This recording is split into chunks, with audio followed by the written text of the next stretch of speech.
Mario Chalmers, former teammate of LeBron James, two-time NBA champion with the Miami Heat.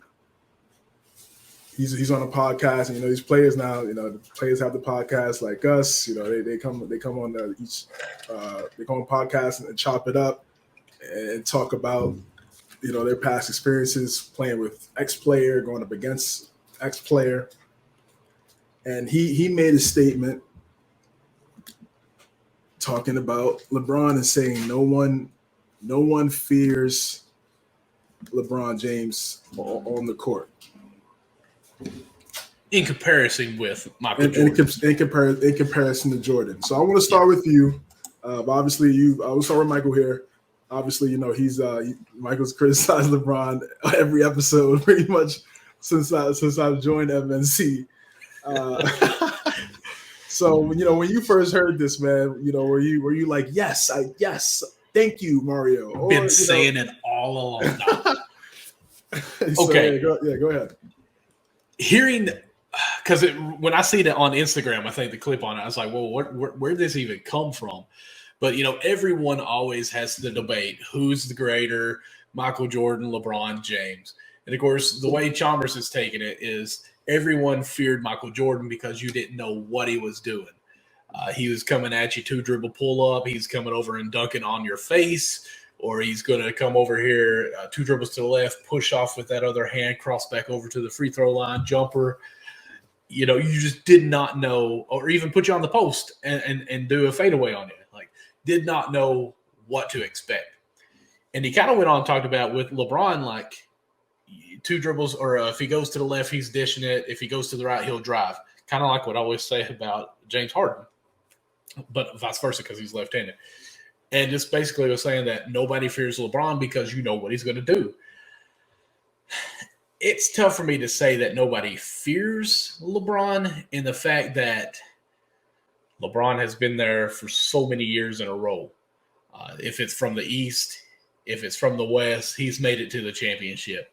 Now, do I think LeBron James has a master in any skill whatsoever? No. But I'm not saying that in a mean way. Hold up. Hear me out. Okay. I'm not saying that in a mean way. I think LeBron is great at all. Like, he's a great passer, he's a great shooter, he's a great penetrator, he's a great postman. But like, some of these guys are known for these moves. Curry knocked down 3. LeBron is not really got that patent move, in my opinion. Like, I think that sticks out more. And I might be, reaching for straws on what I think Chalmers is kind of meaning on this, because he even kind of compared Michael Jordan, the tongue out, coming at the free throw line, jump shot, or jumping up and switching over to the hands. Like, he had so many patented moves, the 2 dribble in, fade away out. But LeBron doesn't have that standout move that this is what he always does, and you can't stop it. I kind of disagree. LeBron is just so good. Like, he's going to back you down and dominate you. It works. Why change it? So, I can't follow him on that. So, Chalmers, I really think this is kind of a risque comment that you're making here to kind of just be back in comments or in conversations. Because, Dame even said on a podcast the other day, after 3-4 years after you get done playing, if you're not in the top 15 players, they don't talk about you anymore. And let's be honest, if Chalmers didn't make this comment, we probably don't even know who he played for last. Yeah, we're not. Nobody's out here looking for Mario. Yeah, nobody's out here looking for Mario. No. So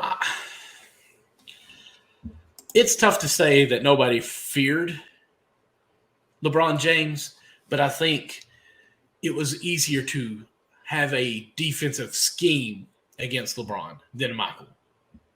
I'll say that. In the beginning, it was. You look at what San Antonio did against the Cavs in 2007. They played a lot of zone. He wasn't the best jump shooter then, but he worked on that and developed. Yeah, he worked on that and developed his shot, and that ultimately led to him defeating the San Antonio Spurs in the NBA Finals 7 years later. Ray Allen. Well, I mean, it takes a team. It takes a team, brother. just hating. Just hating. Gotta hate. Team, now brother. he kicked me off the screen, people.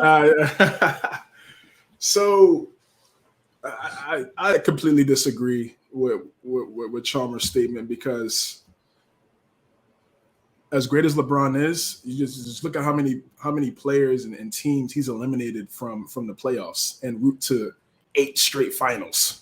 So you're telling me when you start a series against LeBron, you're telling me you're not thinking, listen, bro, this guy could potentially send us home. Is that fear? That's not rhetorical. I'm asking you. Do you view that as fear? Okay. Well, you didn't have me on the camera, so I didn't know if you wanted to answer or not. I mean, you kicked me off here. I mean, it's got to be fear. Like, all roads go through LeBron to get to the finals in every year of his career, except for like what, 2? First year in Cleveland, first year in Lakers. This guy's been to the finals 10 years in his 20-year career. So every other year. Wow. Yeah, exactly. So it's just for him to say that, and then you won a championship with him, is crazy. That's I think that's the thing that doesn't hurts the most. Yeah, because bro, you weren't winning you weren't gonna win a championship if LeBron doesn't go to Miami. Period. You just weren't. They were a good team before LeBron got there, but they weren't an elite, one of the best teams in the Eastern Conference back then. I don't get it. Look at those Hawks teams when Horford was in his prime, when they had Millsap, Korver, Joe Johnson. They were good. Budenholzer was coaching those teams back then. They were winning 50 plus games, and they used to get swept every time they ran into LeBron, swept or in 5. All the time. The Bulls got the Bulls up out of there. Pacers with Paul George got them up out of there. Paul George had to leave and go somewhere else. Raptors.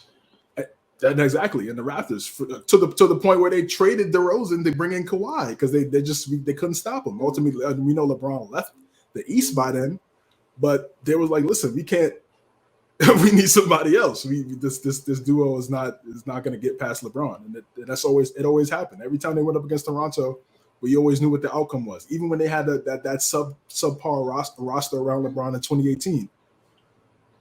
Still got him. Still packed him up. No Kyrie. No Kyrie. Wash love. It was just wash love. Hey, listen. I mean, it's what we saw. It's what we saw. So, teams and players definitely fear LeBron. And you said what's his patented move? What's his go-to move? I mean, it's just downhill. That's it. You can't stop him from going downhill. You just can't. He's gonna set the screen and get the mismatch, and if he's quicker than you, he's gonna blow by you. And if you're smaller, he's gonna baby you in any way fashion. That's it. That's okay. So because he could go out and score 30, 40, 50 if he wanted to. He could have had multiple scoring titles like Jordan did. Like this is the thing too with this. And I'm a big fan of Jordan. I really don't like getting into this conversation because it's really a cycle. It's not a question. Yeah. I mean, listen, I do favor Jordan, but it's just all preference. But mentality. You look at, I mean, you say mentality, but if you look at their averages, if you look at their averages, Jordan averages 3 more points, 2 less assists, 2 less rebounds. And LeBron averages 3 less points, and LeBron averages 2 more assists and 2 more rebounds.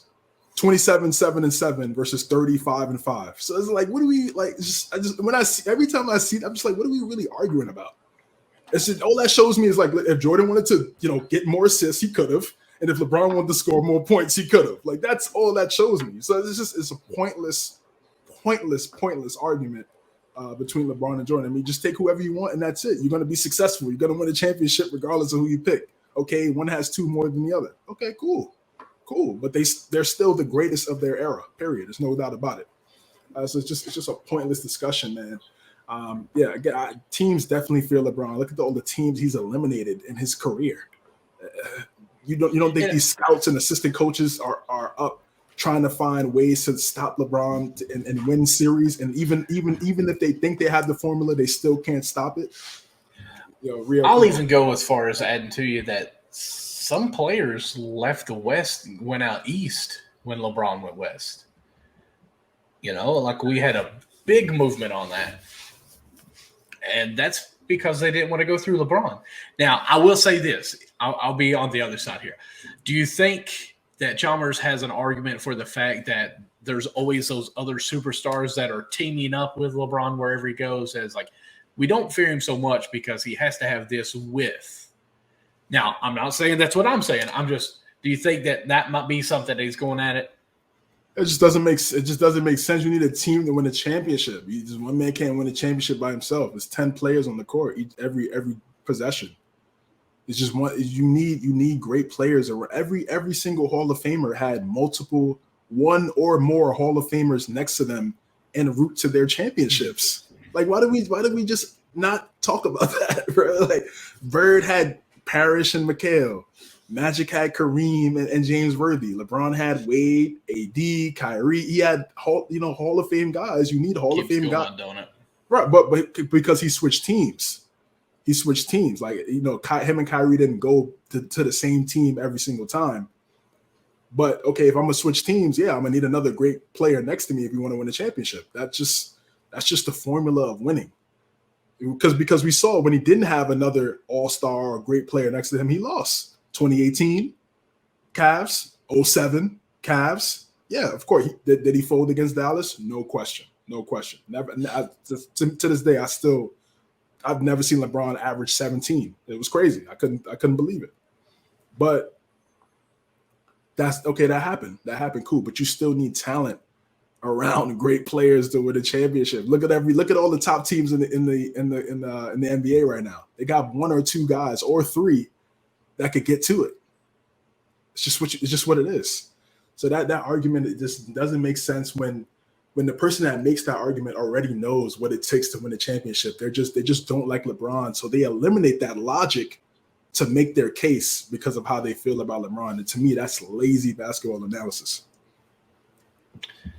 I'm with you. I agree 100%, honestly.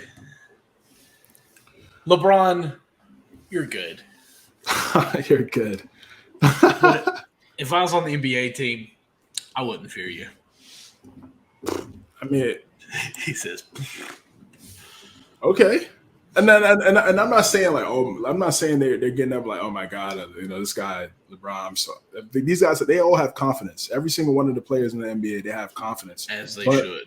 But it's just levels when it comes to talent, and it's just what it is. So yeah, when you go up against LeBron and AD in the playoffs, you're like, you don't want to lose, and you're not going into there thinking you're going to lose, but you're doing everything you can to win because you know how great they are. So there's a little bit of a fear factor in that. It just is. So it's just, you know, for him to come out and say nobody fears LeBron when they've won multiple playoff series together, it's just weird. It's just a weird take by a former teammate. Not three. He was confident. He was. I mean, they got there 4 years in a row, 2 out of 4. But hey, listen, they don't get any if he doesn't pull up. They get 0. Absolutely. So